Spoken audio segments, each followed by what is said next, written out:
a grabar ahora mismo. Ujú. Eso, me pongo a grabar Perfecto. y nada. Ok, vale, gracias. Buen día. Chao. Bien, hola, hola chicos, ¿cómo están? Voy a compartir mi pantalla, espero que la puedan ver. Si alguien puede decir sí, fantástico. Sí, profe, se puede. Vale, Sí, gracias. profe. Gracias. Bien, entonces vamos a hablar acerca de material genético y expresión génica el día de hoy. Vamos a intentar entender particularmente el dogma de la biología molecular, cómo funciona. Vamos a revisar algunos de los aspectos, no en completa profundidad, porque eso sería más allá de los contenidos de un curso como este, pero vamos a discutir algunos aspectos que son más o menos fundamentales de los mecanismos de replicación, transcripción y traducción, y hacia el final de la clase vamos a discutir un poquito acerca de cómo estas moléculas pueden haber aparecido durante la evolución. Y ese va a ser el contenido de la clase. Entonces, esencialmente esta foto lo único que muestra es que las formas que conocemos para organismos vivos es muy variada. Y hay formas que son muy sencillas, como estas bacterias que están acá en el panel A, hay formas mucho más complejas, como por ejemplo los mamíferos, ¿cierto? Sin embargo, hay algo que todas estas formas de vida comparten, y es que tienen una unidad funcional, que es la célula, que es el motivo de este curso, y dentro de esta célula existen formas y mecanismos de almacenar información y de transmitir información, porque esencialmente lo que uno puede decir, sin saber mucha biología posiblemente, es que una bacteria va siempre a derivar de otra bacteria, una mariposa va a derivar de otra mariposa, y así, lo mismo para una flor y para un delfín. Y en el caso de los humanos esto no es muy distinto. Esto que está mostrado aquí en esta foto podría ser un prototipo de familia, en donde evidentemente hay dos parentales que están acá, con unas mascotas en los brazos, y una progenie o F1 de 3 niños. Y una de las cosas que uno puede darse cuenta, y este es un experimento que ustedes pueden hacer en casa también, es que generalmente todos nos parecemos en algo, nos guste o no, a nuestros padres. Y nuestros hijos se parecerán en algo a nosotros, les guste a ellos o no les guste. Y eso queda de manifiesto acá, donde sé que este chico se parece bastante a su padre, si uno ve los rasgos. Ella se parece a su madre, ella también se parece un poquito más a su madre, y en el fondo hay aspectos que son reminiscentes de esta transmisión genética, ciertamente, pero no hay nadie que sea exactamente igual a su papá, y no hay nadie que sea exactamente igual a su mamá. Por lo tanto, eso nos muestra que efectivamente dentro de las células existe una información. Esta información se transforma en un mensaje molecular, y este mensaje molecular, al momento de que existe la concepción, de que se genera un nuevo organismo, es un mensaje que además trae información de ambos linajes parentales que se mezclan en proporciones variables. No sabemos exactamente qué proporción de cada uno hay, pero hay aspectos que derivan de un parental y otros aspectos que derivan del otro parental. Y eso nos lleva entonces a esto, ¿no? A la situación en donde tenemos la información genética que está organizada en genes, en el DNA, y esta información en esta molécula, que es súper importante, que en el fondo es una especie de plano, son las instrucciones para el funcionamiento de una célula, las vamos a mantener en la mayoría de las células. Vamos a referir principalmente dentro de esta clase a la célula eucarionte. Está almacenada en un sitio que es una especie de caja fuerte, en donde tenemos esta información preservada para que no sufra ningún tipo de degradación ni daño, y permanezca siempre fiel a cómo fue originada la información. Entonces, una forma que la evolución ideó justamente para preservar todas estas capacidades es que ahora, cuando necesitamos extraer información desde estas instrucciones que están en esta caja fuerte que es el núcleo, lo que hacemos es que ciertas partes de esa información se copian por mecanismos que vamos a ver ahora, generan una molécula intermediaria, que en este caso es el RNA mensajero, y esta molécula intermediaria ahora contiene solamente la parte más relevante de la información que necesitamos utilizar. Y ese RNA mensajero, por lo tanto, posteriormente es exportado fuera del núcleo, y una vez que está fuera del núcleo, lo van a tomar los ribosomas para hacer proteínas, que son finalmente las unidades ejecutoras de las instrucciones o de las funciones que están almacenadas o contenidas en el genoma, ¿no es cierto? Por lo tanto, lo primero que uno debiese empezar a visualizar es que tenemos estos tres niveles que implican tres moléculas, tres macromoléculas distintas. Por un lado tenemos el DNA, que es donde está contenida y almacenada toda la información, escrita en un código de 4 letras, que ustedes ya conocen. Luego tenemos una segunda molécula, que es un nucleótido, que es más simple, que es de cadena simple, de cadena única, que es el RNA mensajero. Vamos a hablar del mensajero específicamente a lo largo de esta clase, y posteriormente tenemos un tercer nivel, que son las proteínas, y que son las que van a ejecutar la mayoría de las funciones que están contenidas en los genes y en estas instrucciones. Por lo tanto, esto, que se conoce un poco como el dogma de la biología molecular, en donde la información sale desde un sitio en una forma y se ejecuta de otra forma, pero existe un continuo desde el DNA hasta la proteína, es lo que explica que en el fondo el funcionamiento de una célula, ¿no es cierto? A lo largo de este curso ustedes han visto pero innumerables ejemplos en donde diversas funciones, en diversos compartimentos, en diversas posiciones de las células, son acometidas por estos sujetos que están acá, las proteínas, ¿ok? Y aquí simplemente, para entender muy bien el concepto, en el código de colores es bastante claro, y el gen que está pintado en verde va a dar esta proteína que está pintada en verde, el gen que está pintado en azul, la proteína en azul, y así en rojo, y si el gen B se llama B, si el gen se llama B, la proteína se va a llamar. Es un poco esa la lógica, ¿no es cierto? Entonces, bueno, aquí tenemos el dogma de la biología molecular, en donde tenemos que el DNA va a dar origen al RNA, el RNA a proteína, pero además el DNA puede copiarse a sí mismo, y eso es lo que vamos a ver hoy día, los mecanismos de replicación, es decir, cómo el DNA se copia a sí mismo, los mecanismos de transcripción y splicing o empalme, para generar moléculas de RNA que sean este intermediario que nos permita tener la información que está contenida en el DNA, que llegue a ser una unidad ejecutora, una macromolécula ejecutora como las proteínas, y la traducción. Entonces vamos a partir con la replicación. Lo primero que... Alejandro. Perdona que te interrumpa, Cristian. Solamente 2 segundos para aclarar una cosa, porque recibí una carta de las delegadas de curso, que yo generé una confusión el otro día en la ayudantía con respecto al tema de examen. Lo que corre con respecto al tema de examen es lo que está en el programa. Solamente la gente que está entre 3,5 y 3,95, para que se queden todos tranquilos, ¿ya? Eso era todo. Perdona, Cristian, no te interrumpo más. Vale, gracias. Entonces vamos con la replicación. Entonces, la replicación es el proceso que permite que el DNA pueda copiarse a sí mismo, y es un mecanismo que está controlado dentro de las células, y vamos a ver que evidentemente requiere la participación de ciertas proteínas que tienen una actividad catalítica y que son enzimas.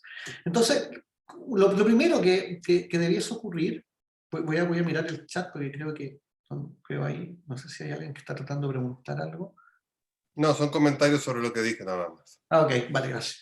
Entonces, para que la DNA polimerasa pueda operar y pueda empezar a copiar el DNA de forma semiconservativa, vamos a ver a continuación qué significa eso, lo primero que tiene que ocurrir es que esta molécula de DNA en algún punto se separe para que se pueda copiar, ¿no es cierto? Si la molécula de DNA, ustedes saben que está enrollada sobre sí misma, este enrollamiento sobre sí misma permite su empaquetamiento, su almacenamiento, y está relacionado evidentemente con la formación de los enlaces de hidrógenos que ocurren entre los nucleótidos que conforman esta doble hélice.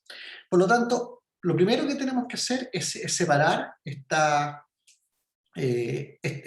doble hélice. Y eso se lleva a cabo por dos familias de proteínas. Una que se llaman helicasas, que son proteínas que ayudan a desenrollar esta doble hebra, y un segundo set de proteínas que se denominan las proteínas de unión a hebra simple, que son las que están pintadas acá como estas cuentas de un collar, que una vez que la helicasa ha desenrollado la doble hebra, van a permitir mantener la hebra desenrollada y que estas hebras no se vuelvan a juntar. Entonces, ¿para qué? Para que la DNA polimerasa pueda copiar la doble hebra, necesita que estas estén separadas. Por lo tanto, esto es lo primero que tiene que ocurrir. Posteriormente, la DNA polimerasa, que es una enzima, que es la enzima que se encarga de copiar a la hebra de DNA, necesita anclarse a este DNA para empezar a copiar. Y por lo tanto, para que se genere un reconocimiento, es decir, un sitio como si fuera un muelle donde atraca un barco, donde se siente la DNA polimerasa a copiar, se requiere la participación de otra enzima que se denomina la DNA primasa, que va a sintetizar partidores o primers de RNA que se van a colocar en ciertos sitios de la doble hebra, que van a ser posteriormente, de la hebra simple, que van a ser reconocidos por la DNA polimerasa para empezar a copiar. Y por lo tanto, la DNA polimerasa puede copiar ambas hebras. Va a copiar ambas hebras siempre en el sentido 5', 3'. Y eso significa que estas enzimas van a catalizar la adición de nucleótidos al extremo 3' de una cadena naciente. Por lo tanto, todas las hebras van a siempre crecer desde el 5' hacia el 3', y evidentemente el 5' al 3' van a estar orientados antiparalelamente en estas doble hebra, porque hay una que tiene una orientación que es 5', 3', y la otra, como es la complementaria, en lo que se observa acá, tiene la orientación 3', 5'. Sin embargo, la síntesis siempre va a ser de 5' a 3'. ¿Ok?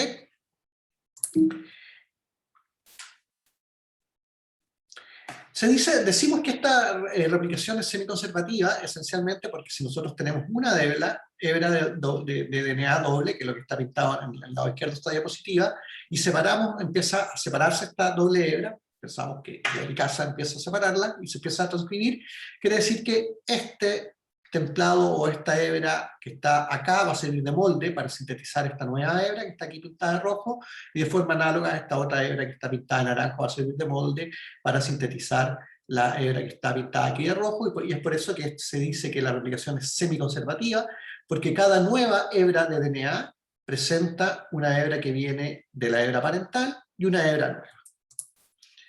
Para que esto ocurra, entonces, como las dos hebras están de forma antiparalela, la DNA polimerasa va a poder sintetizar el DNA de forma distinta. Y por lo tanto va a haber una hebra en donde la síntesis va a ser continua, que se va a denominar la hebra leading o líder, y una hebra donde la síntesis va a ser discontinua y que va a ser la hebra retrasada.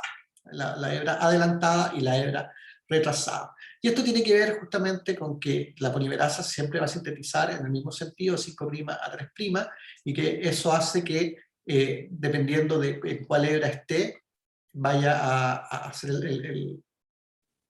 voy a tratar de ver el chat.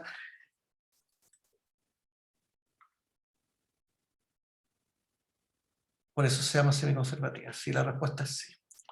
Voy a volver a la presentación. Entonces, tenemos que la DNA polimerasa tiene esta forma de ir sintetizando. ¿Por qué la hebra discontinua se puede formar? Esa es una pregunta que es relevante, ¿no es cierto? Aquí tenemos un primer, el primer de RNA que coloca la primasa, eso ya lo conocemos.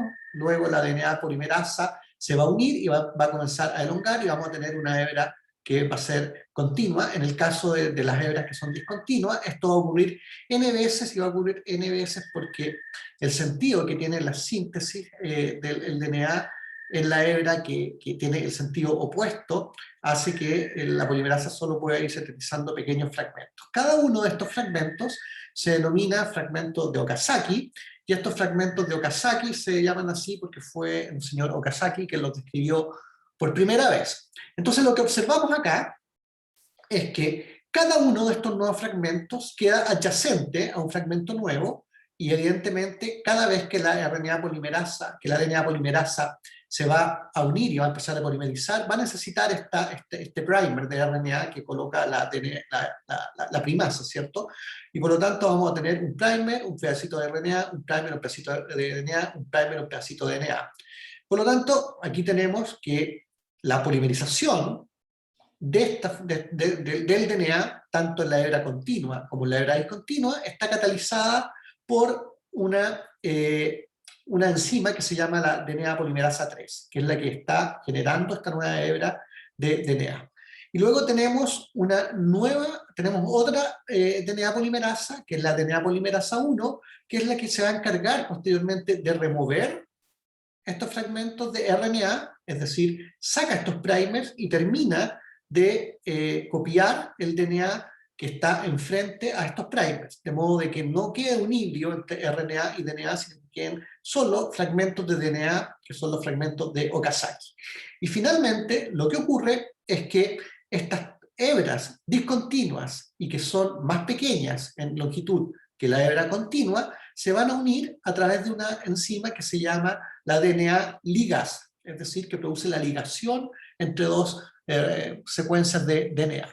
Por lo tanto, desde el punto de vista del número de proteínas o enzimas que se requieren para generar esta replicación semiconservativa, tenemos varias.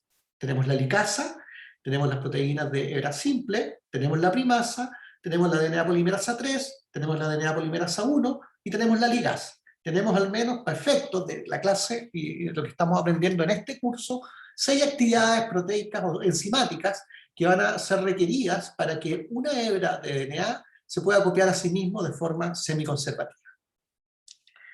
Ahora, cada vez que Sofía, ¿tienes una pregunta? Sí, hola, profe. Quería preguntarle, ¿quién era el encargado de cómo generar ese primer? ¿Y quién lo llevaba a esa parte para que se replicara? ¿De dónde salía? Es una enzima que se llama primasa, DNA primasa. Ah, ya, perfecto. Y llega por acción propia, eso. Sí, claro. La primasa es la enzima que reconoce que ahí tiene que colocar un primer y coloca el primer para que luego se ancla la DNA polimerasa. Gracias, profe. ¿Ah? Bueno, quiero comentar ahora respecto de la eficiencia del proceso, porque este es un proceso que evidentemente ocurre muchas veces. Cada vez que una célula hace ciclo celular, en la fase S tiene que duplicar su contenido de DNA para poder generar 2 células hijas posteriormente en la mitosis, y eso significa que este es un proceso que ocurre, ¿no? Que ocurre muchas veces a lo largo de la vida de un sujeto. Entonces, esta tabla que está acá nos muestra más o menos cómo es la eficiencia o la tasa de error, si uno lo mira de otra cosa, de los sistemas de copia del DNA. Y simplemente para hacer una comparación, la tabla es bien interesante, porque miren, cuando uno mira el servicio de correos más eficiente del mundo, que es el correo de Estados Unidos, cuando uno manda lo que se denomina un first class mail, es decir, cuando paga extra, lo que en Chile sería una especie de correo certificado, ¿no es cierto?, donde uno se asegura de que se va a entregar tal día, tal fecha, y que una persona va a afirmar que recibió eso. La tasa de error de esto es más o menos del 13%, es decir, de cada 100 paquetes que envía el correo en Estados Unidos, 13 se equivocan o no llegan. Una tasa, a pesar de ser el correo más eficiente, una tasa bastante grande. Todos aquellos que han tenido la fortuna o no, o la desventura de viajar, pueden alguna vez haber sufrido que se les pierda la maleta, o que la maleta no llega. Lo más común es que no llegue, y cuando no llega, llega después, pero también a veces no llega y no aparece la maleta. Y eso ocurre con una frecuencia de una maleta por cada 200 maletas que se envían en las aerolíneas. Por lo tanto, es bastante más eficiente que el servicio postal, pero 1 en 200 son altas maletas, porque al que se le pierde la maleta es el 100% para él, ¿no es cierto? Luego tenemos una profesión que prácticamente ya no existe, que es los digitadores. Los digitadores hay gente que era súper buena para escribir en un teclado, en máquina de escribir, originalmente, luego en computadores, que es gente que transcribe cosas. y tiene la capacidad de escribir tremendamente rápido y sin errores, que es la gracia. Y por ejemplo, un tipeador profesional puede escribir 120 palabras por minuto en un teclado y comete solamente un error por cada 250 caracteres, que es una tasa de error que es tremendamente baja. De hecho, ¿cuáles son las probabilidades de morir si uno va en un auto en Estados Unidos? De cada 10.000 personas que van en un auto en un año, una persona va a morir. Por lo tanto, una tasa que es más o menos baja, pero igual es significativa si uno toma a lo largo de todo, ¿no es cierto?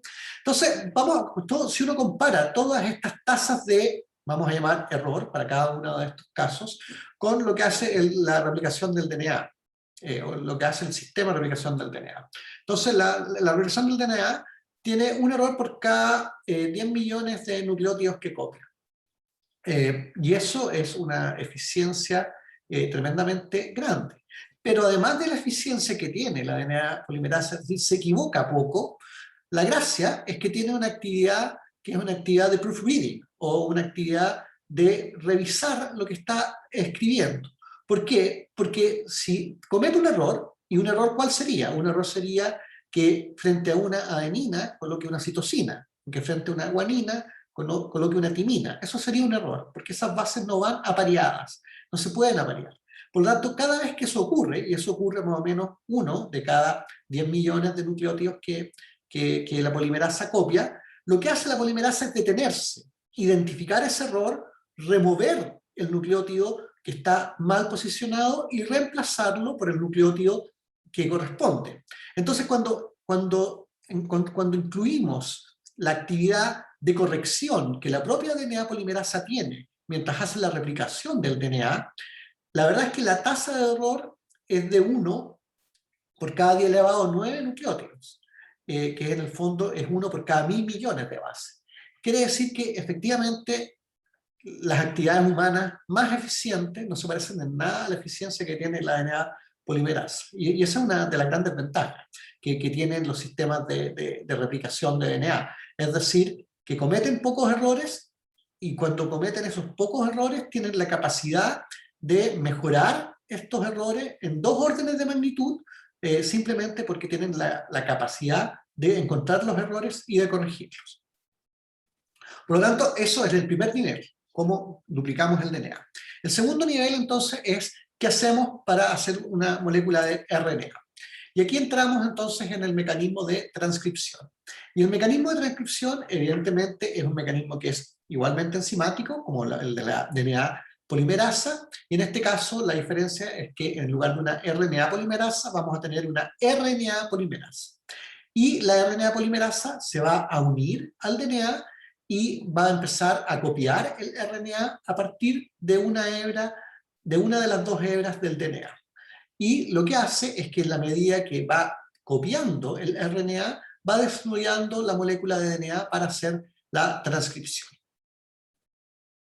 Lo importante es que el tránscrito que se genera es una hebra simple y que va a ser complementaria, y puede ser complementaria no solamente a una de las hebras, puede ser complementaria a cualquiera de las 2 hebras, porque la información está contenida en ambas hebras. Lo que pasa es que simplemente está organizada de forma distinta en el sentido en que se presenta esa información, pero la RNA polimerasa tiene la capacidad de descodificar esa información y encontrarla tanto en una hebra como en la otra hebra, y eso es algo que es interesante.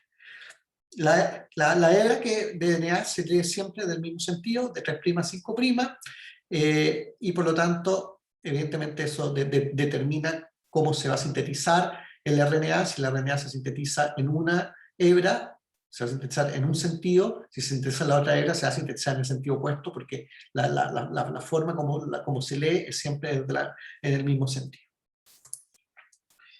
¿Cómo funciona la transcripción? Nosotros vimos que para que se iniciara la replicación era necesario de que la primasa colocara un primer de RNA que luego reconocía la DNA polimerasa, se sentaba sobre ese primer, reconocía el primer y podía empezar a copiar la hebra de DNA. Si nosotros queremos partir con la copia ahora del RNA, o la generación de RNA a partir de una hebra de DNA, ¿qué es lo primero que tiene que ocurrir?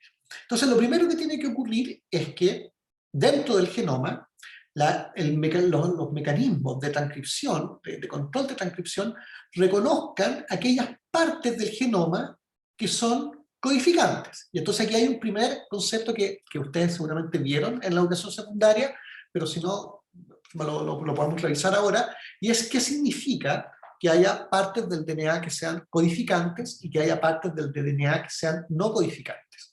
Aquellas partes que vamos a llamar codificantes son regiones del DNA que contienen la información que va a dar origen, en primer lugar, a un RNA mensajero y posteriormente a una proteína. Es decir, es todas las regiones del DNA que van a terminar generando una macromolécula como las proteínas, que son los ejecutores de las funciones que están contenidas en este libro de instrucciones.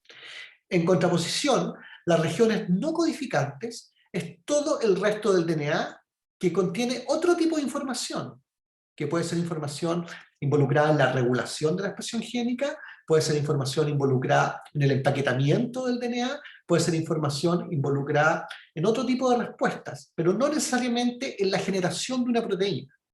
Y lo que sabemos es que cuando uno mira dentro del genoma,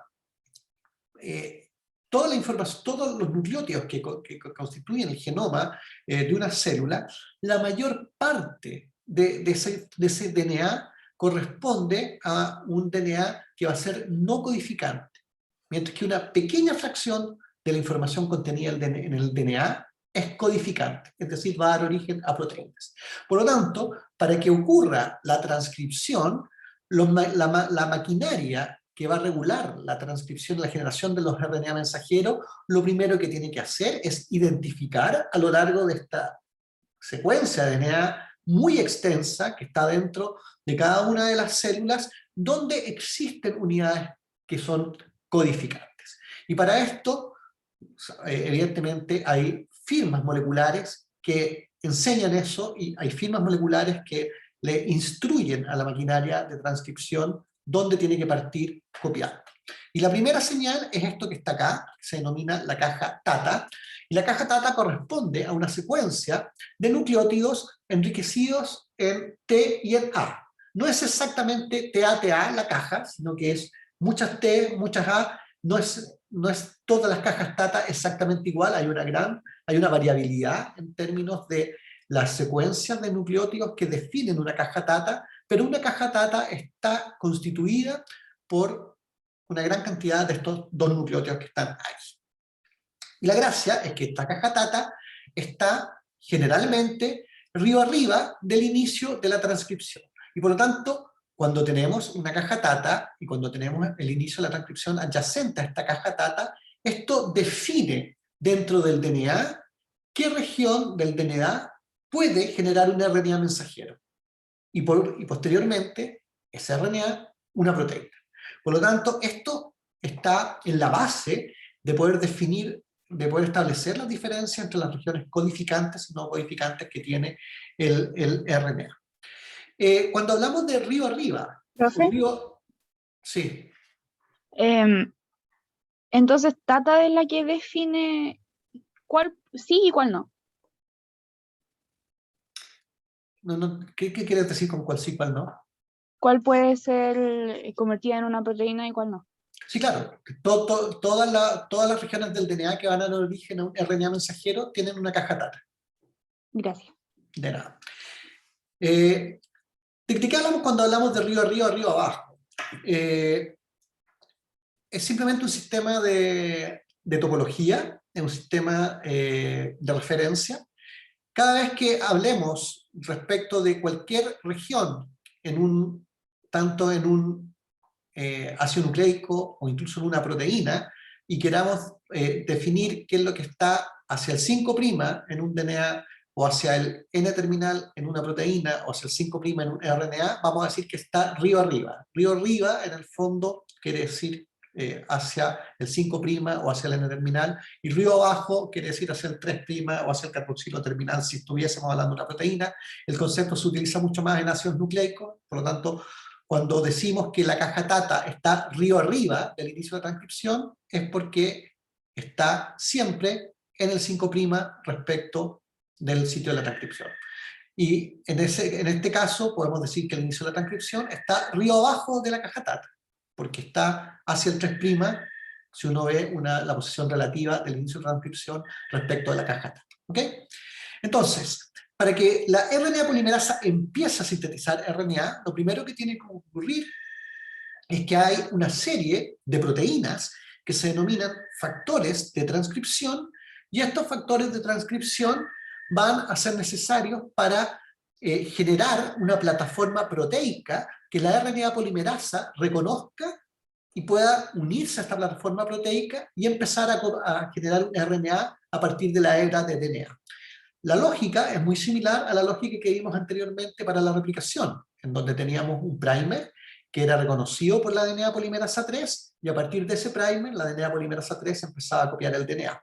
En este caso no hay un primer, pero existe la caja TATA, y la caja TATA es reconocida por un factor de transcripción que vamos a llamar el factor de transcripción 2D. Y se llama el factor de transcripción 2D porque permite la transcripción, es un regulador transcripcional. El sufijo 2 es porque de todas las RNA polimerasas, la RNA polimerasa que sintetiza el RNA mensajero es la RNA polimerasa 2, por eso el sufijo 2, y D un código de letras simplemente como se fueron descubriendo algunos de estos factores. Por lo tanto, el factor de transcripción 2D va a reconocer a la caja TATA, y va a reconocer a la caja TATA porque esta proteína posee una región dentro de esa proteína que se llama the Tata Binding Protein, es decir, es una región de esta proteína que puede reconocer la caja TATA, y por lo tanto al reconocer la caja TATA se une a ella, y ahora tenemos una proteína unida a esta región del DNA en donde está la caja TATA. Una vez que el factor de transcripción 2D se une, sirve de sitio de anclaje para el factor de transcripción 2B, posteriormente para el 2E y el 2H. Y cuando se arma este complejo, el 2D, el 2B, el 2E y el 2H, eso permite que la RNA polimerasa se una a este complejo de proteínas que están reconociendo la caja TATA. Ahora, lo que se observa acá es que esta RNA polimerasa tiene esta cola, que tiene esta orientación. La cola de la RNA polimerasa con esta orientación, a pesar de que la polimerasa esté unida a este complejo, no permite que la transcripción se inicie. Y por lo tanto se requiere un cambio conformacional, ustedes ya saben lo que eso significa en una proteína, un cambio conformacional que en este caso está gatillado por la fosforilación de esta cola. Y la fosforilación de esta cola, todavía no hemos tenido las clases de qué cosa es una fosforilación. Pero una fosforilación es una modificación química que está catalizada por un tipo específico de proteínas, que se llaman las proteínas quinasas. Y en este caso, el factor de transcripción 2H es una proteína quinasa. Y este factor de transcripción 2H, cuando la RNA polimerasa se une a este complejo, fosforila a la cola, y la cola, cuando está fosforilada, cambia su orientación espacial, y ahora este cambio en la conformación espacial de la cola de la RNA polimerasa permite que la polimerasa pueda empezar a copiar y pueda empezar a desplegar la hebra de la doble hebra de DNA para hacer la copia de la hebra de RNA a partir del molde. Por lo tanto, para que este proceso ocurra, se requiere la contribución de todas estas proteínas que se ensamblan de forma secuencial para permitir el anclaje de la enzima que va a promover la síntesis de este ácido nucleico, que es el RNA, y esta proteína que va a promover la síntesis del ácido nucleico requiere ser modificada estructuralmente. Y esa modificación estructural solamente ocurre una vez que el complejo está ensamblado, la polimerasa está unida al complejo ensamblado, y uno de los miembros del complejo genera una modificación química sobre una parte de la polimerasa que va a cambiar su conformación tridimensional y va a permitir que la polimerasa esté completamente activa. Cristóbal. Profe, la fosforila con esos nucleótidos trifosfatos que están ahí, ¿no? No, la fosforilación ocurre siempre utilizando como molécula energética ATP. ¿Ok? La fosforilación depende esencialmente de ATP. Vamos a revisarlo en 3 clases más, me parece. Yo voy a hablar sobre señalización celular y ahí les voy a enseñar, vamos a hablar hasta la náusea, cómo funciona la fosforilación. Pero la fosforilación es a partir de ATP, ¿vale? Los nucleótidos que están acá son nucleótidos que se van a utilizar posteriormente para copiar el RNA, por eso aparecen ahí, porque en el fondo, por eso aparece U en vez de T, porque a partir de estos nucleótidos trifosfato, evidentemente la RNA polimerasa va a sintetizar una hebra que va a tener CG, A y U, en lugar de CG, A y T, como tiene el DNA, ¿vale? Entonces esto es lo mismo, simplemente está para que ustedes lo puedan estudiar después, y ahí está el factor de transcripción 2H en la actividad quinasa. ¿Cómo ocurre esto? ¿Profe? Sí, Lo siento que tenga que repetirme esto, pero el factor de transcripción 2D, después el 2B, después el E y el H, ¿todos se unen en ese orden? sí, Ya, gracias. es el mismo orden que aparece en la diapositiva. Bien, esto que está pintado acá es cómo ocurre la transcripción en una célula procarionte en lugar de eucarionte. La lógica es más o menos la misma. Existe una región promotora, es decir, que va a ser reconocida por la RNA polimerasa, y esta RNA polimerasa va a separar la doble hebra de DNA, va a sintetizar una hebra de RNA, y se va a detener, y en este caso la diferencia es que en lugar de tener todo el complejo de factores de transcripción que describimos anteriormente para la RNA polimerasa de eucariontes, aquí funciona todo como un complejo que se denomina el factor sigma, que es lo que promueve el ensamblado de este complejo, pero la lógica esencialmente es la misma.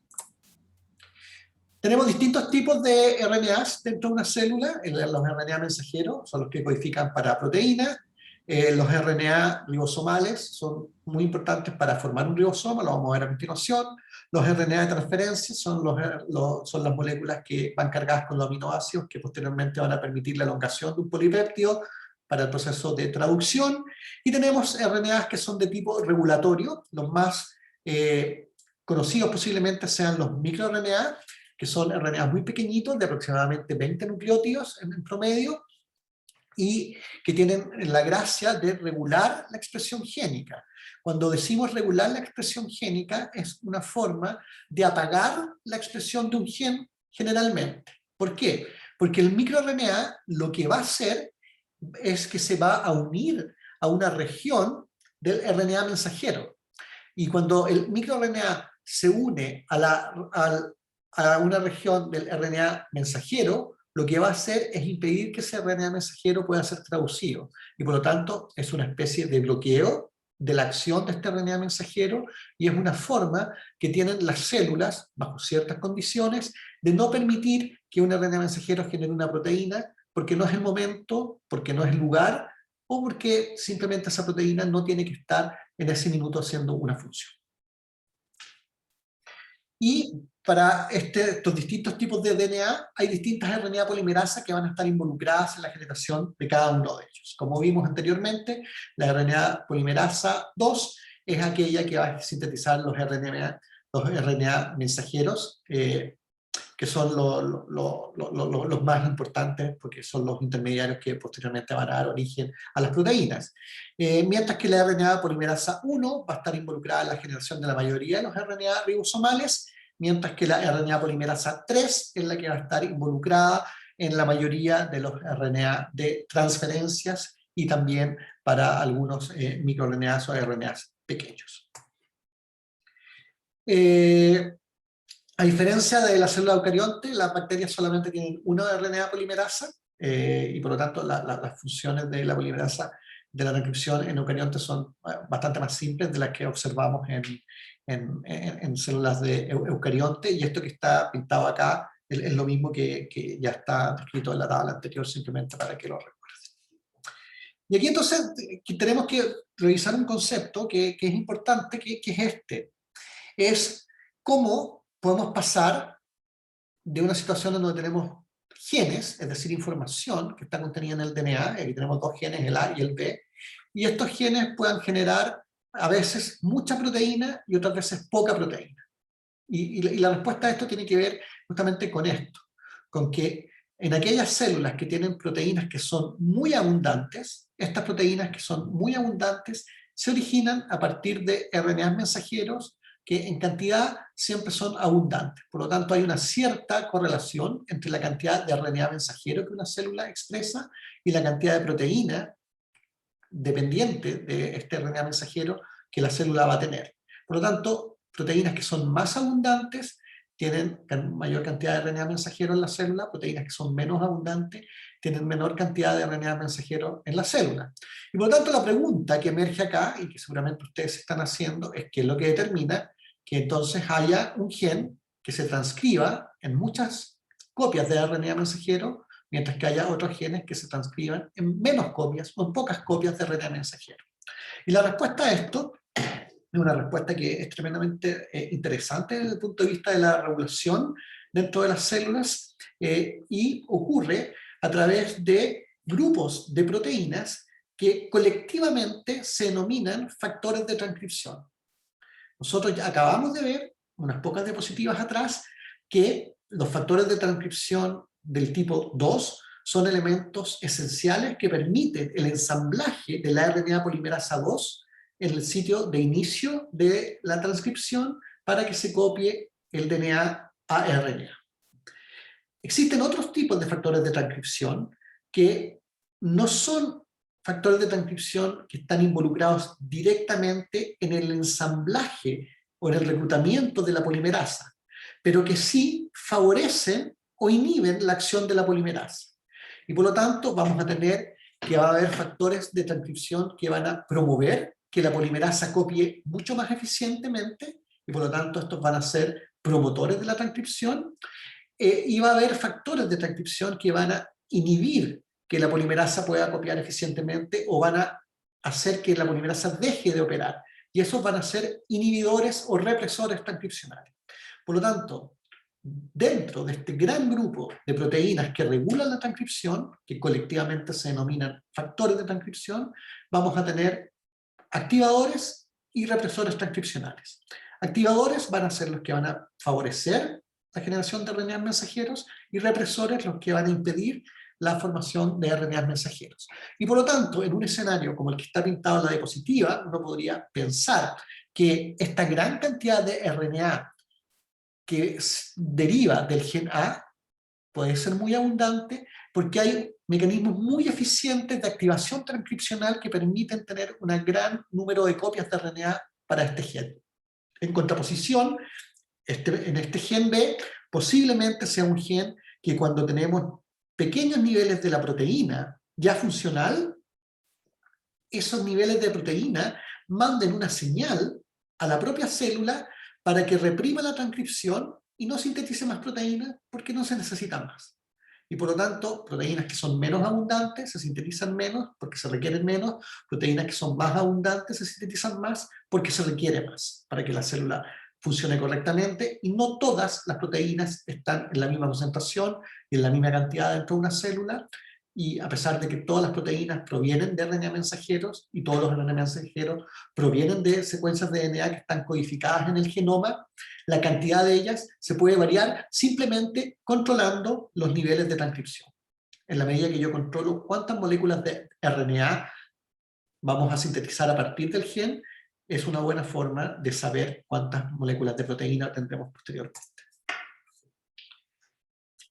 Comentamos anteriormente que el DNA tenía regiones que eran codificantes y no codificantes, y aquí tenemos un mecanismo que es tremendamente interesante, que es relevante para las células eucariontes, que son las que tienen estas regiones codificantes y no codificantes. En las bacterias no existen las regiones codificantes y no codificantes, es solo en los eucariontes. Los procariontes no. Lo que vemos acá entonces es que cuando se sintetiza un RNA, este RNA puede contener regiones que sean codificantes y regiones que no sean codificantes. Y por lo tanto quiere decir que la información que está contenida en el RNA es una información que, si bien tiene todos los elementos para dar origen a una proteína, requiere un proceso de maduración de este RNA. Porque dentro del genoma, la información en la célula eucarionte está distribuida en dos tipos de regiones de DNA. Unas que se denominan exones, que son las que van a dar origen a regiones codificantes, y otras que se denominan intrones, que son las que van a dar origen a información que es no codificante. Y por lo tanto, es muy común que en un gen tengamos regiones codificantes y no codificantes intercaladas. Por lo tanto, el RNA que se va a sintetizar va a ser un RNA que va a tener intrones y exones. Y por lo tanto, lo que tenemos que hacer posteriormente en el proceso de maduración es simplemente colocar toda la información que está contenida en los exones juntos. Es decir, vamos a tomar esta región de acá, la vamos a unir con esta región de acá, la vamos a unir con esta región de acá, con esta de acá, con esta de acá y con esta de acá. Y todas estas regiones no codificantes que están entre las regiones codificantes se va a perder en el proceso de maduración de este RNA mensajero a través de un mecanismo que se llama de splicing o de procesamiento y empalme en castellano, si ustedes quieren. Y por lo tanto, lo que vemos acá es que tenemos exones que pueden tener, tenemos genes que pueden tener un número variable de exones. Por ejemplo, el gen de la beta-globina humana tiene 3 exones solamente, pero el factor 8 de la coagulación tiene 26 exones. Quiere decir que la proteína que da origen al factor 8 de coagulación tiene 26 segmentos codificantes que tienen que unirse posteriormente para generar la proteína completa. La proteína completa está hecha de estos 26 segmentos. En cambio, la proteína de la beta-globina está hecha de 3 segmentos. Eso sería la forma más simple de verlo, ¿ok? Que vamos a pegar cada uno de estos segmentos codificantes para posteriormente generar la proteína. ¿Por qué es importante tener estos intrones y estos exones? ¿Y por qué las células eucariontes poseen intrones y exones? Una de las explicaciones más importantes para esto tiene que ver con la variabilidad que uno puede generar a partir de tener intrones y exones. ¿Por qué? Porque fíjense acá tenemos el gen de esta proteína que se llama la alfa-toropomiosina, es una proteína que está involucrada en la compactación de los filamentos de actina del citoesqueleto, la toropomiosina, y lo que vemos acá es que este gen tiene múltiples exones e intrones. Y cada vez que este gen se transcriba, va a generar distintos RNA mensajeros. Y entonces ahora, una forma de verlo sería que estos exones e intrones estuviesen todos en un mismo RNA mensajero, que es lo que, por ejemplo, se observa acá. Pero otra forma es que distintos RNA mensajeros, por combinatoria, se puedan ir generando a partir de distintos exones que están presentes en este gen. ¿Y cuál es la gracia de esto? La gracia de esto es que a partir de un solo gen, tropemiosina, que está la información segmentada en estos módulos, que vamos a llamar exones, podemos generar un repertorio de diferentes RNA mensajeros. Entonces ahora vemos que tenemos un RNA mensajero para la tropemiosina que tiene esta característica y que está presente en el músculo estriado. Tenemos otro RNA mensajero que es distinto de este, es igual en que este exón está aquí, está aquí, está aquí, está aquí, está aquí, pero este no está en este RNA mensajero, está en este. Y este no está en este RNA mensajero, sino que está en este. Y por lo tanto, generando distintos RNA mensajeros que contengan información de distintos exones, podemos hacer RNA mensajeros que provengan del mismo gen, pero que sean distintos entre ellos. ¿Por qué queremos hacer esto? Porque las proteínas que queremos generar, a lo mejor no tienen que ser exactamente igual dependiendo del tipo celular. Y por lo tanto, aquí, si yo tengo un RNA mensajero de tropemiosina que es característico del músculo estriado, otro que es característico del músculo liso, otro que es característico de los fibroblastos, y otro que es característico del cerebro, lo que va a ocurrir después es que cuando estos RNA mensajeros sean traducidos a proteínas, las proteínas que van a resultar de cada uno de estos mensajeros no van a ser completas y exactamente iguales. todas van a ser tropomiosinas. No hay que perderse con eso. Son todas tropomiosinas. Lo que pasa es que la tropomiosina del músculo estriado no va a ser exactamente igual a la tropomiosina del músculo liso, ni a la del fibroblasto, ni a la del cerebro. ¿Por qué? Porque seguramente las funciones que cumple la tropomiosina en cada una de estas células, siendo más o menos la misma, no es completamente igual. Y puede tener distintas funciones que están relacionadas, por ejemplo, que puede interaccionar con un diferente repertorio de proteínas que están presentes en unas células y en otras no, y eso solamente emerge de tener proteínas que no sean completamente iguales a pesar de que la función esté preservada.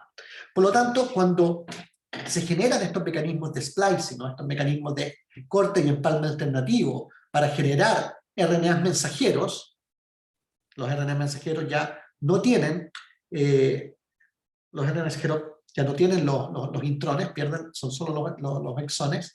Estos RNA mensajeros pueden contener la información total, pueden contener información parcializada, pero ya sea información total o parcializada, la unidad funcional que se va a producir después que el mensajero se traduzca va a ser la proteína. Y estas proteínas pueden no ser exactamente iguales dependiendo del tipo celular.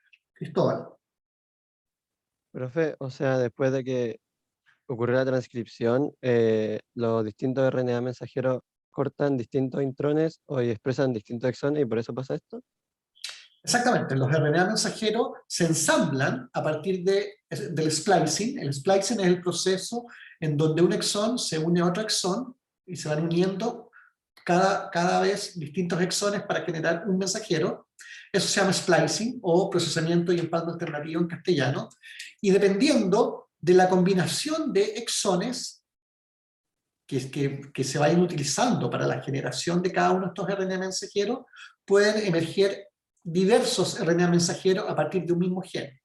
Puede haber genes que generen un solo mensajero, pero puede haber genes que generen varios mensajeros por un procesamiento de splicing alternativo, que es lo que da cuenta de este fenómeno. El proceso se llama splicing alternativo y da cuenta de que a partir de un solo gen se pueden generar diversos RNA mensajeros. ¿Se entiende, no?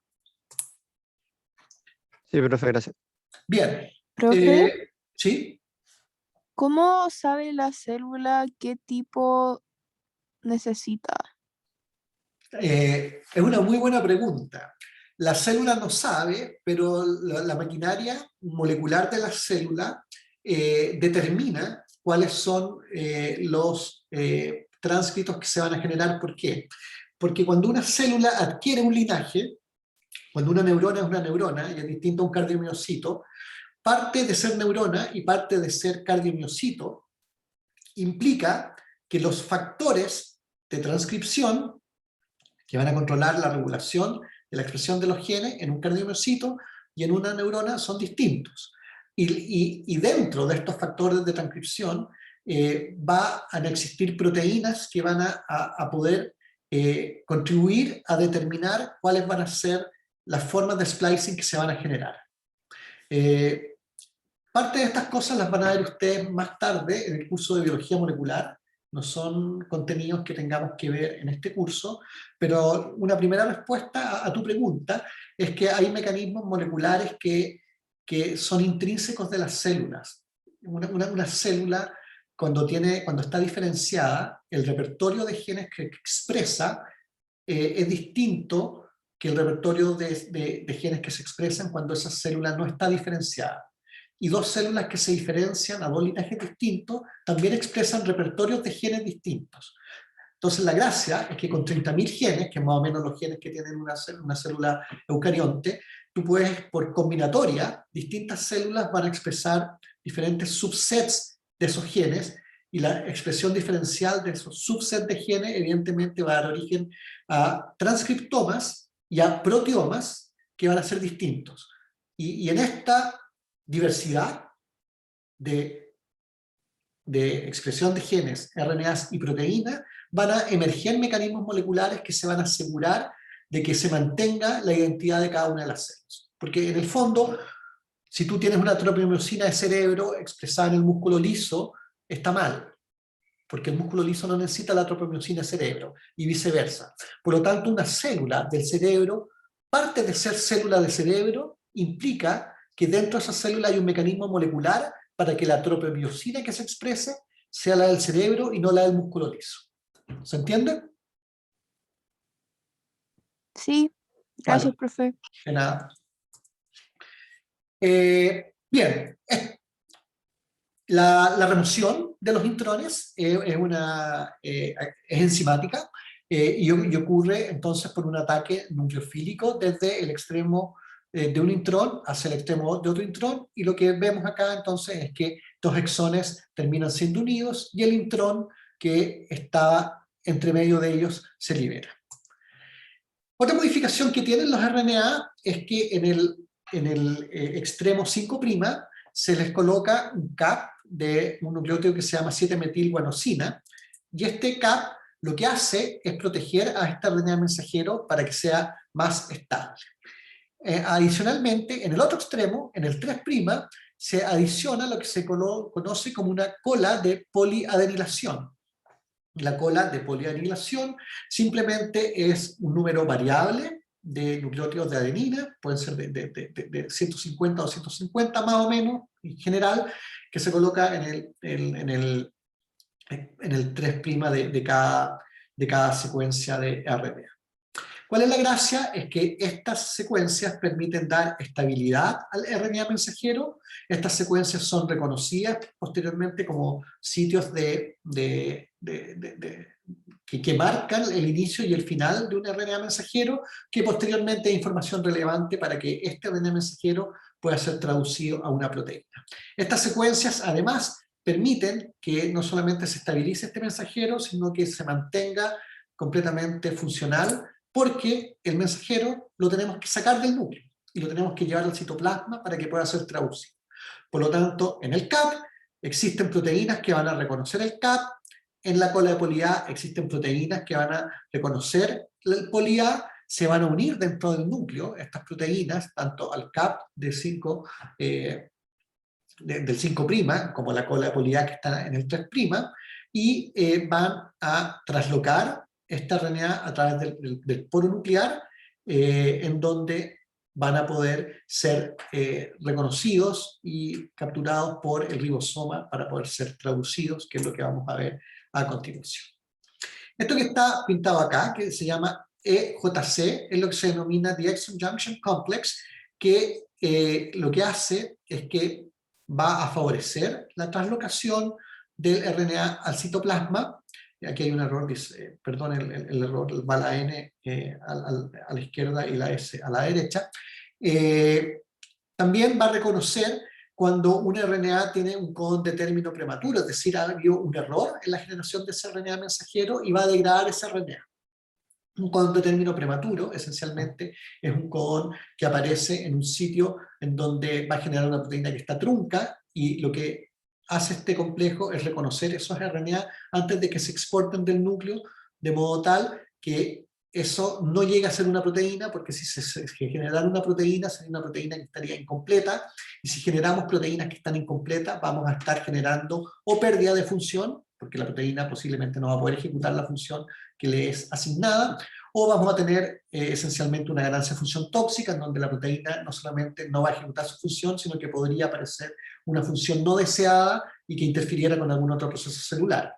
Por lo tanto, para evitar eso, este complejo identifica estos codones de término prematuros y degrada esos RNA. Por lo tanto, desde el punto de vista de la regulación, en una célula eucarionte, tenemos que el RNA se genera a partir de DNA, por la RNA polimerasa, se genera como un transcriptor que vamos a llamar primario, que posee intrones y exones. Estos RNA, estos transcriptos primarios, posteriormente sufren estas modificaciones que mencionamos, el CAP de 7-metilguanilato en el extremo 5' y la adición de la cola de poli-A en el extremo 3'. Se produce la remoción de los intrones a través del splicing, que puede ser splicing alternativo para generar distintas isoformas o distintos transcriptos, distintos RNA mensajeros, y posteriormente el RNA es exportado para ser traducido. Esto evidentemente ocurre en una célula eucarionte y no ocurre en una célula procarionte, que es mucho más sencillo. Cristóbal. Profe, ¿todos los tipos de RNA tienen este mismo procedimiento? No, esto es típico del RNA mensajero. Lo que estamos hablando es específico para el RNA mensajero. El RNA ribosomal, dijimos que está sintetizado por la RNA polimerasa 1, y la gracia de los RNA ribosomales es que son RNA que son importantes para que se produzca y para que se genere un ribosoma. Esto ustedes lo vieron en la clase de núcleo, seguramente. Estos RNA ribosomales se producen en el nucleolo específicamente, y en esta estructura es donde comienza posteriormente a ensamblarse los complejos que van a dar origen al ribosoma. Por lo tanto, ahora llegamos al tercer nivel, que son las proteínas, y en las proteínas lo que vemos es que este código de 3 letras se transforma en un código de aminoácidos. Este es el código genético, los 20 aminoácidos que conocemos, más los códigos de stop. La mayoría de las proteínas siempre parten con un codón de inicio que corresponde al AUG, que es la metionina, ATG en el caso de los RNA mensajeros. Todas las proteínas parten esencialmente con una metionina, a no ser que esta metionina sea posteriormente removida. Eso ocurre en algunas proteínas a veces, pero la mayoría de las proteínas parten con una metionina. Tenemos entonces que este proceso se realiza por la traducción que ocurre en el ribosoma. El ribosoma está constituido por proteínas y por RNAs, los RNAs que se sintetizan en el nucleolo, por la RNA 1, la RNA polimerasa 1, que es la que genera estos RNA ribosomales, y lo que vemos es que tenemos dos unidades, una unidad grande y una unidad pequeña. Estas dos unidades se unen para formar un ribosoma completo, y cada una de estas unidades está constituida por un número variable de proteínas y de RNAs. Aproximadamente 49 para la unidad mayor y 3 moléculas de RNA, y aproximadamente 33 proteínas para la unidad menor, más una molécula de RNA. ¿Cómo ocurre el proceso de traducción? Este es un proceso que también está perfectamente regulado dentro de la célula. Lo primero que tiene que ocurrir es que este ribosoma que está ensamblado, las dos unidades se debe separar para que pueda el ribosoma unir y reconocer el RNA mensajero que va a utilizar de molde para generar una nueva proteína. Y esta separación del ribosoma ocurre a partir de proteínas específicas, que se llaman los factores de iniciación, esto que dice IF, que viene del acrónimo en inglés Initiation Factor. Y este prefijo E da cuenta de eukaryotic. Por lo tanto, cada vez que ustedes vean EIF, significa Eukaryotic Initiation Factor. ¿Okay? Y por lo tanto, tenemos acá la presencia de dos factores de iniciación, dos proteínas, que son importantes para conseguir que el ribosoma se separe en las dos unidades. El factor de iniciación 6 se va a unir a la subunidad mayor del ribosoma, y el factor de iniciación 3 se va a unir a la subunidad menor del ribosoma. Por lo tanto, estos dos factores, al unirse a estas subunidades, hacen que el ribosoma se desensamble en estos dos componentes. Posteriormente, a la subunidad menor se va a unir este otro factor que se denomina el factor de iniciación 1A. Y una vez que se una el factor de iniciación 1A, se va a producir la unión de este complejo. Este complejo está constituido por el factor de iniciación 2, el metionil tRNA y GTP. Metionil tRNA es el RNA que viene cargado con la metionina, que corresponde al aminoácido que está codificado en el codón de inicio. Es decir, todo, como dije anteriormente, las proteínas parten su traducción con un codón que es ATG, que da cuenta de una metionina. Y de hecho, si recuerdan acá, esto es interesante también, porque la metionina es casi el único, junto con el triptofano, de los aminoácidos que solamente tiene un codón. La mayoría de todos los otros aminoácidos tienen más de un codón, es decir, puede haber variaciones en la secuencia de trinucleótidos que den origen al mismo aminoácido. Sin embargo, para la metionina y para el triptofano esto no es así. Para la metionina es particularmente importante porque es el codón de inicio, es decir, donde parte la síntesis de una proteína.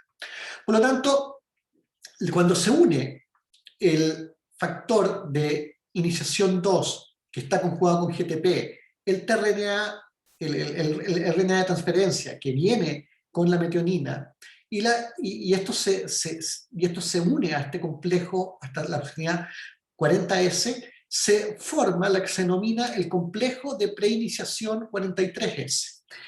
Estos sufijos 43S, 40S, 60S tienen que ver simplemente con los coeficientes de sedimentación que estas estructuras adquieren cuando uno hace un experimento de gradiente. Esto lo tienen que haber visto en alguna parte del curso al comienzo, que es una forma de separar proteínas, ¿no es cierto? Entonces, ¿qué es la gracia? La gracia es que cuando el complejo de preiniciación se forma, se une el factor de elongación 4 junto con el RNA, y este factor de elongación 4 está involucrado en guiar el CAP, el CAP del 5', el CAP de metionín, de metilguanosina, que vimos que era parte de la maduración del RNA mensajero, para que quede posicionado, para que se inicie la traducción de este RNA mensajero. Por lo tanto, el factor de iniciación 4 va a reconocer este CAP del RNA mensajero, lo va a posicionar en la subunidad menor del ribosoma, dentro del complejo de preiniciación, y eso va a hacer que, como nosotros teníamos anteriormente el tRNA que venía cargado con la metionina, ahora este tRNA cargado con la metionina pueda reconocer el codón de inicio, que es lo que está acá, el AUG, y colocar la metionina. Cuando se une el tRNA que viene cargado con metionina, esto va a ocurrir concomitantemente con la liberación de los factores de iniciación que permitieron el ensamblaje de este complejo.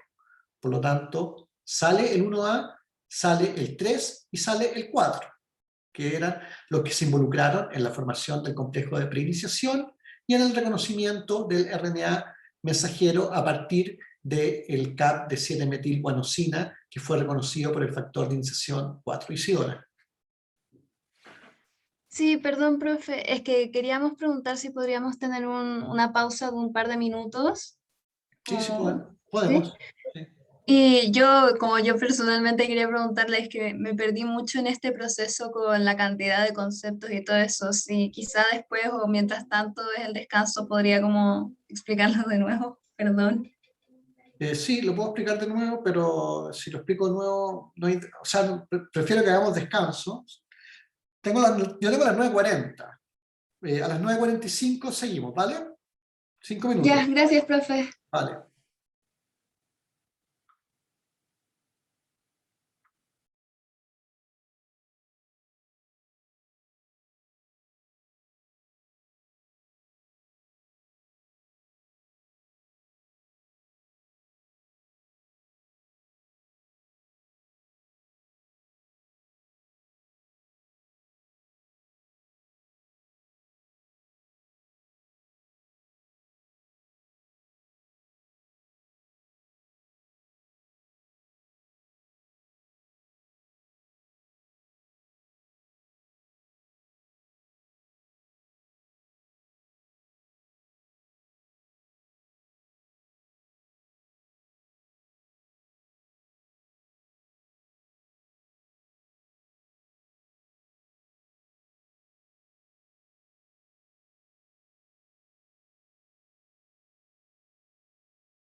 Muy bien, 9:45. Estamos de vuelta.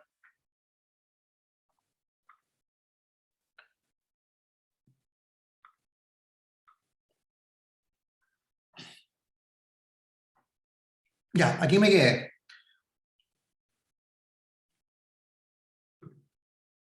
Voy a volver sobre esto por si no se entendió bien. Lo primero que tiene que ocurrir es que se separen las dos unidades del ribosoma, y eso ocurre por la unión del factor de iniciación 6 a la subunidad mayor y el factor de iniciación 3 a la subunidad menor. Posteriormente se va a unir el factor 1A y lo que se denomina el complejo ternario. El complejo ternario está constituido por el factor de iniciación 2 más una molécula de GTP y más el metionil tRNA, que es el que posteriormente va a servir para dar inicio a la síntesis de la proteína. Y todo esto, el factor 1A, el 3 y el complejo ternario, cuando está unido a la subunidad menor del ribosoma, se denomina el complejo de preiniciación 43S. Una vez que este complejo de preiniciación 43S está formado, va a llegar, posteriormente se va a reconocer el RNA mensajero se va a poder posicionar sobre la subunidad menor del ribosoma, gracias a que el factor de iniciación 4 va a reconocer el CAP que está en el 5' de este RNA mensajero, que está constituido por la 7-metilguanosina.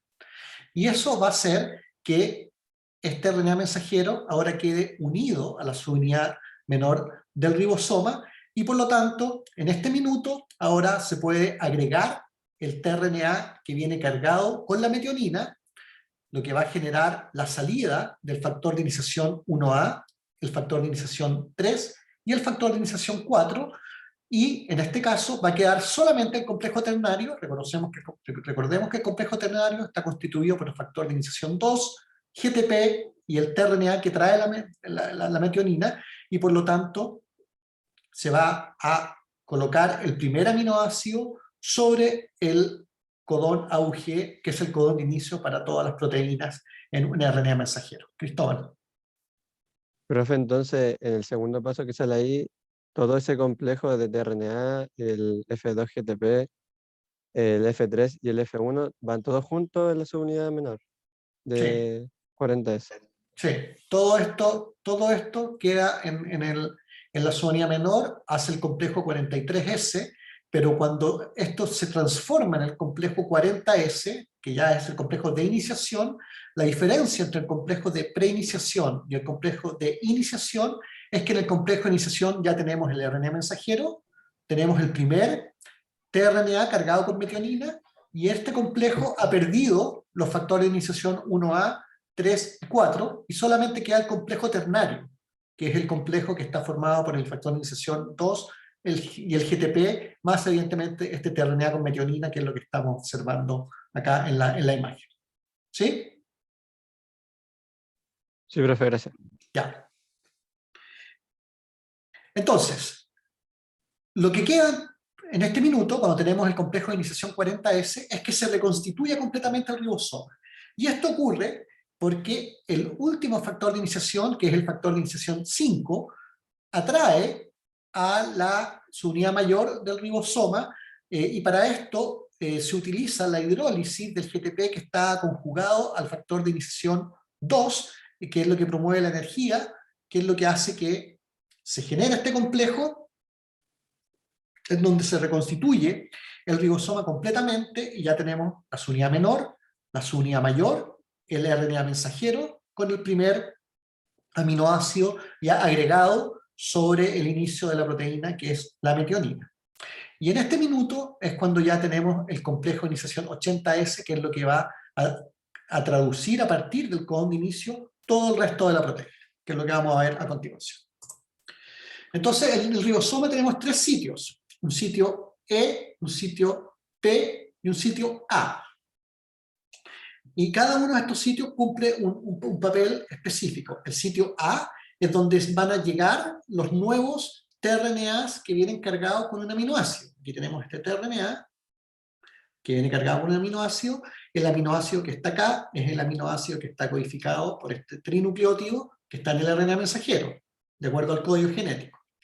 El sitio P es donde el aminoácido que viene cargado desde el sitio A, se va a unir a través del enlace peptídico al polipéptido que se está sintetizando.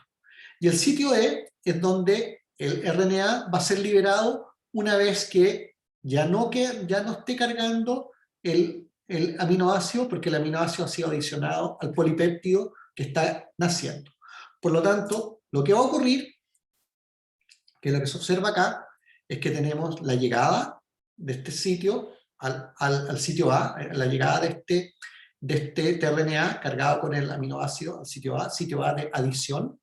Posteriormente, la unidad mayor va a traslocar, lo que va a significar que el tRNA que antes estaba en el sitio A queda en el sitio P, que corresponde a la generación del enlace peptídico, y en estas condiciones, entonces ahora se genera el enlace peptídico entre el polipéptido que ha sido sintetizado previamente y este nuevo aminoácido. Este enlace peptídico que se genera acá. Y la generación de este enlace peptídico va a generar la ruptura de la interacción del tRNA con el aminoácido, que ahora cuando pase al sitio E, se va a liberar. Y por lo tanto, y esto va a ir ocurriendo de forma secuencial, y cada nuevo tRNA que va llegando al sitio A genera este desplazamiento de la subunidad mayor, que hace que el tRNA pase al sitio P para generar el enlace peptídico y posteriormente al sitio E para ser liberado desde el ribosoma. De esa forma va procediendo la biosíntesis de una proteína dentro del ribosoma. Una cosa que es importante, que ustedes lo vieron también posiblemente con Rod o con Tulio antes en este curso, es que la proteína, mientras está siendo sintetizada, tiene que ser plegada. Y este plegamiento tiene que ver con la propia estructura de la proteína, por la propia secuencia de la proteína, pero también tiene que ver con la presencia de ciertas proteínas que vamos a llamar chaperonas moleculares, que son proteínas que se encargan de facilitar el plegamiento de una proteína. Recordemos que la proteína adquiere una conformación tridimensional que da cuenta más o menos de una conformación de más baja energía, porque termodinámicamente eso es lo que es más favorable. Por lo tanto, aquí tenemos el mismo esquema de antes, pero ahora complementado con la traducción, la información contenida en el DNA, la transcripción, la generación de los péptidos, de los RNA mensajeros maduros, exportados al citoplasma, la iniciación de la traducción, y una vez que la traducción se completa, si la proteína se ha plegado adecuadamente, esa se transforma en una proteína que va a ser funcional. Si la proteína no se ha plegado adecuadamente, es reconocida por la maquinaria de degradación de proteínas y la degrada, porque una proteína que está mal plegada puede ser una proteína disfuncional y a la célula no le interesa tener proteínas disfuncionales. Cristóbal. Ah, no, profe, se me había quedado la mano levantada. Perdón. Ok, vale. Ya, eso me lo voy a saltar porque vamos muy mal de tiempo. Nos quedan 5 minutos y en 5 minutos voy a tener que ver evolución abiótica, así que voy a ir directo al punto que es acá. No sabemos cómo ocurrió la evolución abiótica, pero tenemos algunas claves, y las claves más clásicas derivan de este experimento que es muy, muy antiguo, que todos posiblemente conocen, que ocurrió a mediados del siglo XX, que fue realizado por Stanley Miller, basado en las teorías que tenía Oparin, que esencialmente recapitula lo que podría haber sido una atmósfera primigenia. En esta atmósfera primigenia se hizo un compartimento en donde se colocaron distintos gases que se cree son los que componían la atmósfera hace muchos millones de años atrás, que era esencialmente metano, CO2, amoníaco, nitrógeno, y vapor de agua. Y este vapor de agua, evidentemente, se generaba a partir de un compartimento que se llama el compartimento oceánico. Se asume que había agua en ese momento en la Tierra, y por lo tanto simplemente calentando este compartimento que vamos a llamar oceánico, el vapor de agua se iba a través de este tubo, entraba acá, y lo que hizo Miller fue generar un pulso eléctrico, es decir, aplicar energía en este compartimento donde están los gases y el vapor de agua, y después de aplicar energía, hizo pasar esta mezcla a través de un Sempertip con agua, con un condensador que permitía enfriar esta mezcla, y al enfriar esta mezcla y mezclarse con agua, abría una llave y vio qué moléculas aparecían después de estos precursores. Y lo más interesante es que dentro de las muchas moléculas que aparecieron aminoácidos como la glicina, la alanina, aparecieron otras moléculas que son importantes como la urea, etcétera, etcétera. De hecho, apareció algunos precursores de neurotransmisores, lo que da cuenta de que posiblemente esa es la forma como haya ocurrido la aparición de las primeras moléculas. Ahora bien, eso no explica la transmisión de información dentro de una célula o en los organismos. Y eso tiene que ver con una etapa posterior, porque sabemos que tanto los aminoácidos como los nucleótidos, si uno los tiene en una solución y esa solución uno le quita el agua y la deshidrata de forma espontánea, puede generar pequeños péptidos, es decir, la unión de unos pocos aminoácidos y la unión de unos pocos nucleótidos de forma simplemente espontánea. Por lo tanto, si estamos pensando en una sopa primigenia, en donde había moléculas orgánicas, moléculas como aminoácidos o moléculas como nucleótidos, a través de mecanismos de deshidratación pueden haber emergido los primeros péptidos más simples y los primeros nucleótidos más simples. Y lo que se supone que ocurrió de forma espontánea en algún minuto es que algunos de estos nucleótidos adquirieron la propiedad de copiarse a sí mismos. Pero para copiarse a sí mismo se requería que apareciera una actividad de copia. Esta no es una copia simplemente espontánea. Ya vimos que la copia tanto del DNA como la copia del RNA deriva a partir de enzimas que tienen una cierta actividad.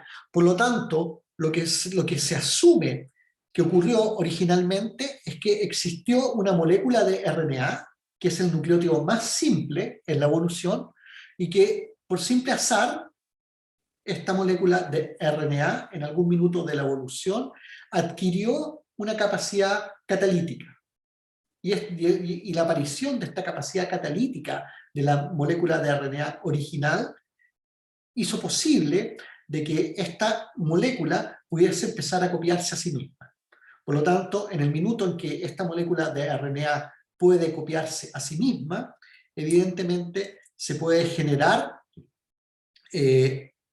una perpetuación de la información genética, porque ahora esta información genética que antes podía generarse simplemente por deshidratación, por la simple concatenación de unos pocos nucleótidos, ahora se transforma en una molécula de RNA que se puede copiar a sí misma, y en el fondo, si esta molécula de RNA se puede copiar a sí misma, se asume que en algún minuto de la evolución tienen que haber aparecido unos polipéptidos muy sencillos, a partir de estos RNA, y que la unión de estos péptidos muy sencillos, más estas moléculas de RNA autocatalíticas, puede haber dado origen a una evolución de la biología basada en RNA, que posteriormente permitiera la generación de proteínas. Y a partir de estos RNA, posteriormente generar proteínas que tengan actividades enzimáticas, y estas actividades enzimáticas hayan servido posteriormente para la aparición del DNA.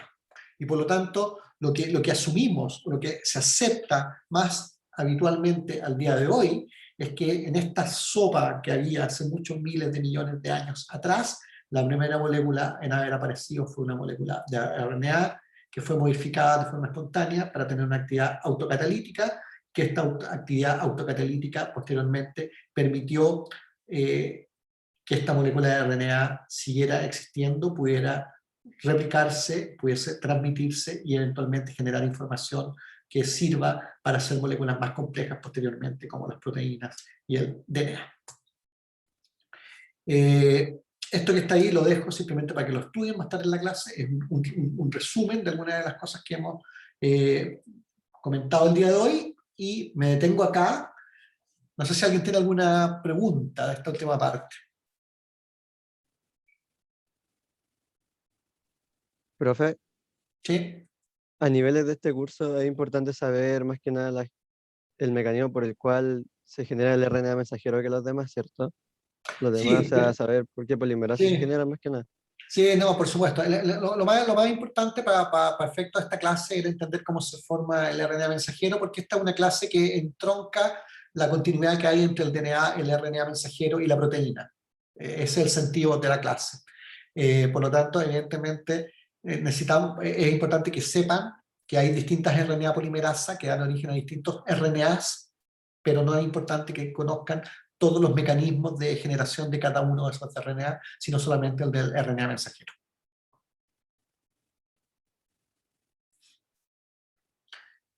¿Más preguntas?